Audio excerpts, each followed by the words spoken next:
Hello there, world of tankers. Welcome to the channel. I'm your host, Droodles Blitz, and in today's video, I'll be talking about how you've been lied to when it comes to the Polish tank destroyers. I have been having an absolute blast in the new Polish TDs. We can see my statistics in the tier 10 alone are almost 70% win rate with 3,400 average damage. That's pretty good, especially when you realize that the first session I had with this tank on live stream was terrible. So the statistics have just been climbing and climbing and climbing as I've learned and experienced exactly how you should drive these tanks. In today's video, I'm going to be showcasing how you've been lied to from wargaming when it comes to the actual capabilities of this vehicle. Let me showcase what exactly I mean. And it's not just the tier 10, it's the tier 9 and tier 8 as well.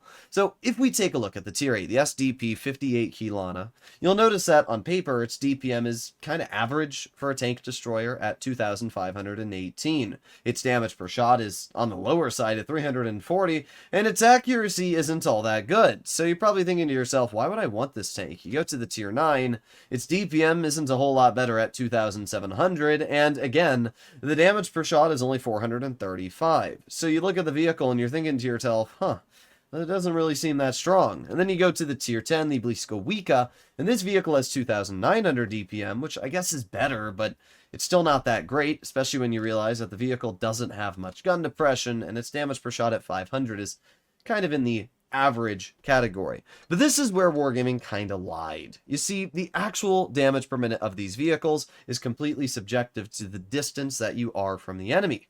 And that's another area I think that a lot of people don't understand these tanks is that you can't camp in them. They are frontline vehicles. They are meant to be played aggressive. They are meant to use their damage per minute and frontline capabilities. So if we make our way to the tier 10, I can show you the best example.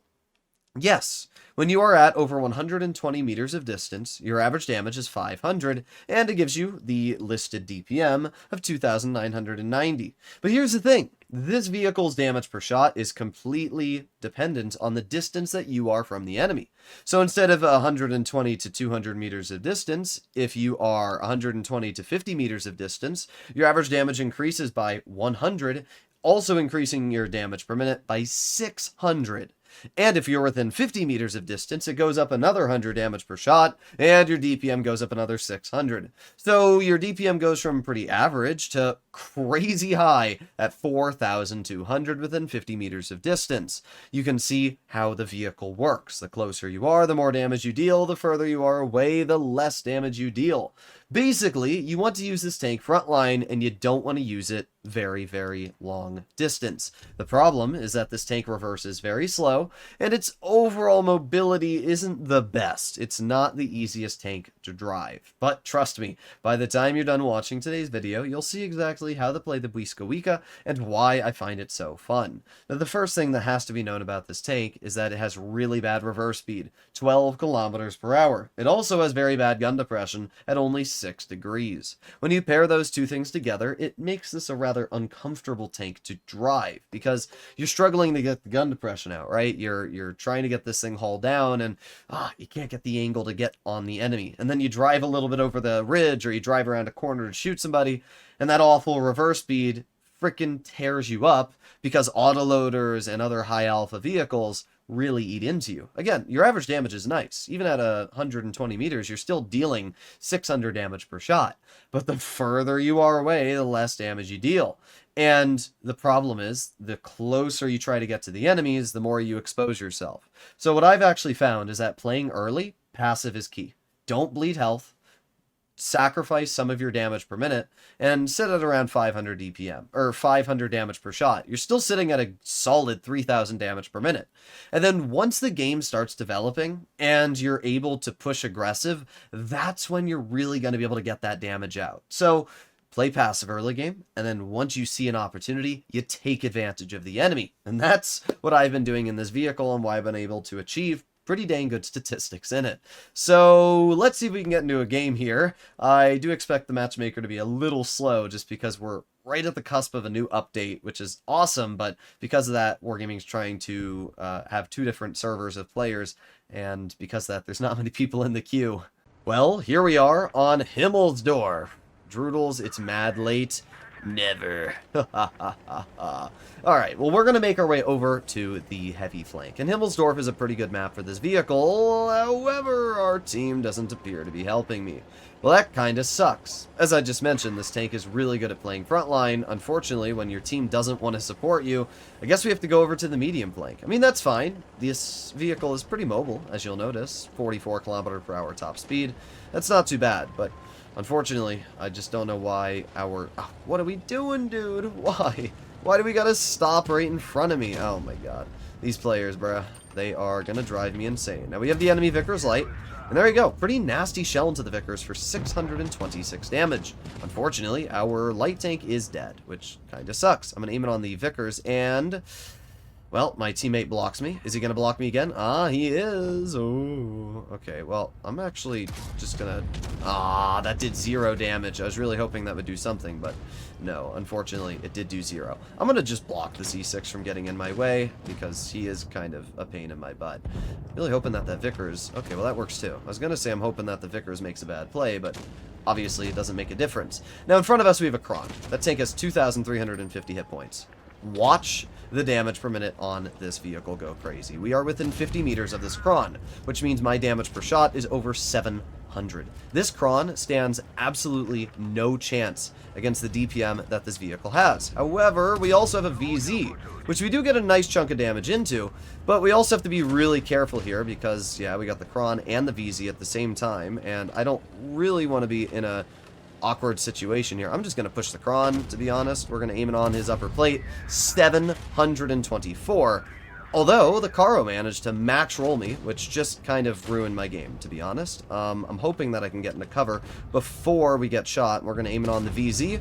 However, the shell misses. This is not going great, to be real. It's actually going pretty poor, everything considered. Kind of hoping that we can get a shell into the VZ, but I'm also just going to move up over here, and we're going to aim it on Witness, and boom, there you go. 610 damage, clearing that player right out of the game. That alone, pretty dang huge. Now we got the Kron, who's obviously going to try and shoot me, and we get a clear into the Kron for another chunk of damage. Now what I'm going to do is I'm going to try and help out my 4202. We're going to move up, aim in 3, 2, 1, and get the clear into that player. You can see how, even in this game, the DPM has been crazy. We're already up to a pretty solid amount of damage, and even though I did bleed a lot of health, this tank has been just ripping out those damage numbers.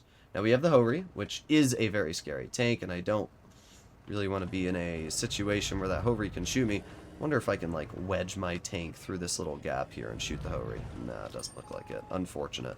I'm just going to chill here and wait. My 4202 is going to flank, and we do have the full health BZ75, who is literally refusing to do anything. Like, bro, could we be any more useless? Why are we driving a heavy tank if we're just going to camp in it? Like, that's my question.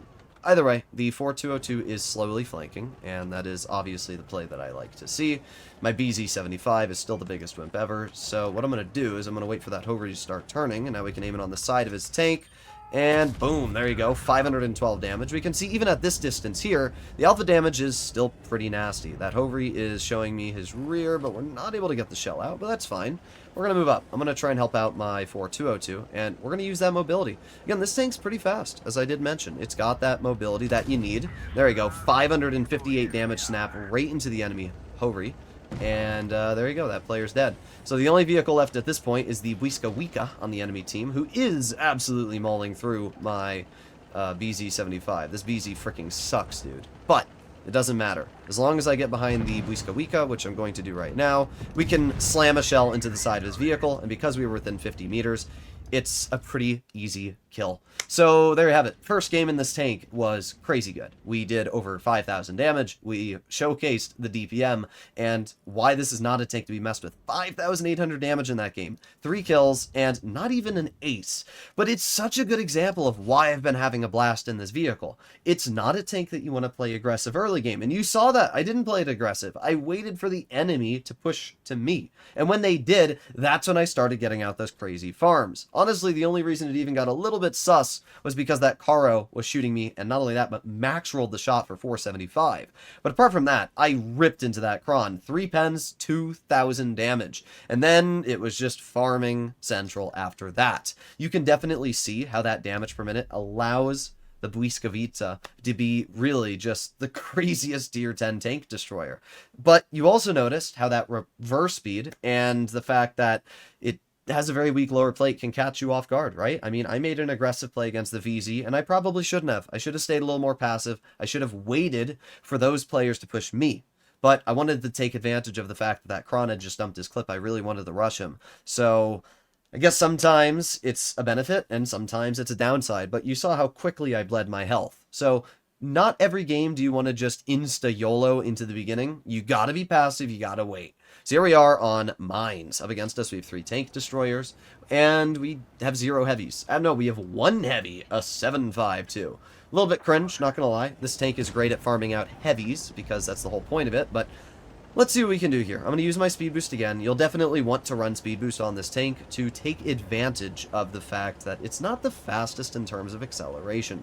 But thankfully, it does have a pretty good top speed when using speed boost, so it's not too bad there. The Sheridan is getting bled out very quickly here, and what I'm going to do is I'm going to move all the way wide like this. The mouse tank's going to shoot, and then we slam a 610 shot right into that player. 7.52 shoots me in return, but I really don't care. I'm just going to move up here.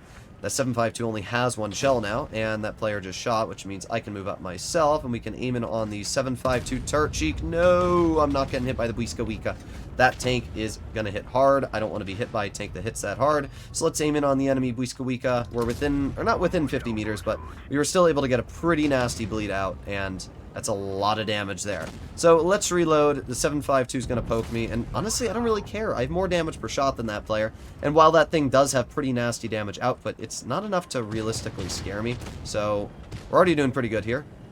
I'm going to move up again, and this time I'm going to push up on these enemies, and we're going to see if I can knock them down the hill. There we go, 561 into the 7.52. Once we've started dominating this hill, there's really nothing the enemy can do. We're just completely overpowered here. So let's see, we got the 183 in the back. That's obviously a really, really scary tank, and we actually have the Eric on my side, which is even more scary. Okay, the Eric bounces me, 420 heat shell. I'm going to push up, and we're going to see how this ends up working out. I'm going to pretend like I'm going behind, and then what I'm actually going to do is I'm going to... I don't like seeing a minnow over here. This turned to be not as good as I'd like. I'm not too worried about the Eric, because I have teammates overlooking, and that's not too bad, but I'm more worried about the other tanks. But we get... you can see the accuracy of this vehicle being incredibly troll. And the Eric actually pens me, dude. Why are we shooting me when there's so many bigger threats? But we're going to aim it on the minnow. We're going to load a gold shell to guarantee the pen. I'm going to back up, and let's keep backing up, keep backing up. The minnow does manage to cut through me, but that's fine. I'm going to reload, and we're going to aim it on the side of the minnow again, another 530 damage. I'm already up to 3,400, so that's all very, very solid stuff.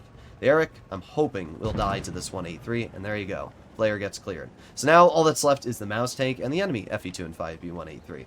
Well, I'm going to slowly move up here. We have the mouse tank who could poke, and if they do, they'll probably kill me. So I have to be a little bit cautious in this position, but the mouse tank just missed their shots, which gives me the opportunity to move up. Even if I die, within 50 meters again, my damage per shot is crazy good. So I can chill right here, and I can kind of wait for the mouse tank to poke, and when they do, boom, 679 damage. That is just such a nice chunk of damage. And we're not really going to be able to deal anymore anyway in this game, because the only tank left is the mouse tank, and, well, our team's going to get this win. Again, we dominated Mines Hill. The moment we were able to start lowering the enemy's health, right? In the beginning, we had to be a little passive. I couldn't just constantly poke, because even though I have that damage per minute, the problem is the 7.52 can take off a third of my health with one clip. I can't just sit in the open and let those players bleed me. But once I start getting the opportunity to punish the enemies, and once they start bleeding their health, and they have to back down the hill, their game's over. I mean, we did over 4,000 damage in that game. We did top in the team. This is why I've been doing so well in this tank. And it's not just the tier 10. My statistics in the tier 10, as I said, just keep going up. We've now broken 3,400 damage. But the tier 9 as well. Every single tank from tier 7, tier 8, tier 9, even the tier 6 is incredibly strong. So you go to the tier 8, the Kilana, I'm averaging 2,700 with 88%. That's pretty dang good for a tier 8. And the Gonk, which is the tier 9, I'm averaging over 2800 as well with 77%. The whole line is great. And I think that there's so many people that are underrating these vehicles because they think, oh, look, they don't have good DPM. But that's not the case. They have great DPM, they have great armor, and they have pretty good mobility, everything considered. So grind the Polish tank destroyers. If you want a frontline tank that has crazy damage per shot, it's something to try. And if you're not doing well in the vehicles, it's not the tanks. You just need to learn the playstyle. So hopefully these videos help you out, and I'll see you all in the next one. Bye-bye.